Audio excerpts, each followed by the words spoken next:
राजस्थान में एक बार फिर चुनाव की बिसात बिछने वाली है। इस बार विधानसभा चुनाव की 5 सीटों पर उपचुनाव होने हैं। लोकसभा चुनाव में 5 विधायकों के सांसद चुने जाने के बाद 5 विधानसभा पर उपचुनाव की तैयारी चल रही है।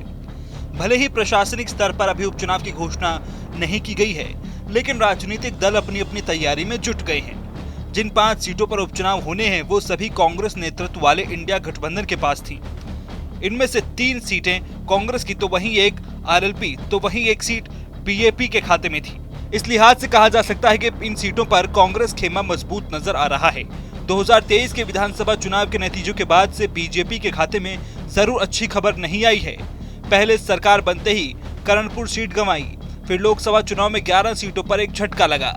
लोकसभा में 11 सीटें गंवाने के बाद प्रदेश बीजेपी में बगावत शोर बुलंद होने लगे हैं।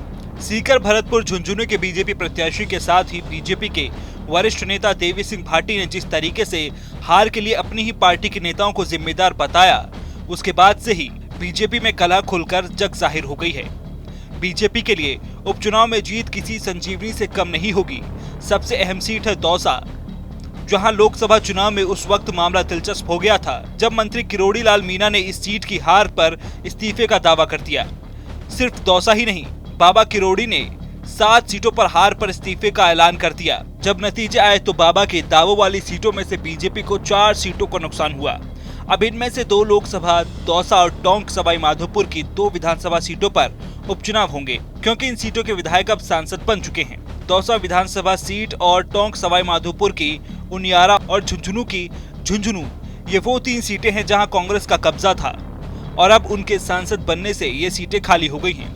दिलचस्प बात है कि इन तीनों ही विधायकों को सांसदी के टिकट में पायलट की अहम भूमिका रही थी। अब जब तीनों ही विधायक सांसद बन गए हैं, लिहाजा माना जा रहा है कि उनकी जगह पर उपचुनाव में टिकट किसको मिलेगा, इसमें पायलट की भूमिका अहम रहने वाली है। कांग्रेस के खाते वाली 3 सीटों के साथ ही बांसवाड़ा की 84 और नागौर की खींवसर सीट भी काफी अहम है। अब लोकसभा चुनाव में गठबंधन कर चुनाव लड़ने वाली कांग्रेस क्या उपचुनाव में सहयोगी दलों के साथ मैदान में उतरेगी, या फिर जिस तरह से हनुमान बेनीवाल पखेड़ा खड़ा कर रहे हैं, कांग्रेस उनके सामने सरेंडर करेगी? ये तो आने वाला वक्त ही बताएगा। फिलहाल इन 5 सीटों के चुनाव को लेकर बीजेपी खेमे में खलबली जरूर है।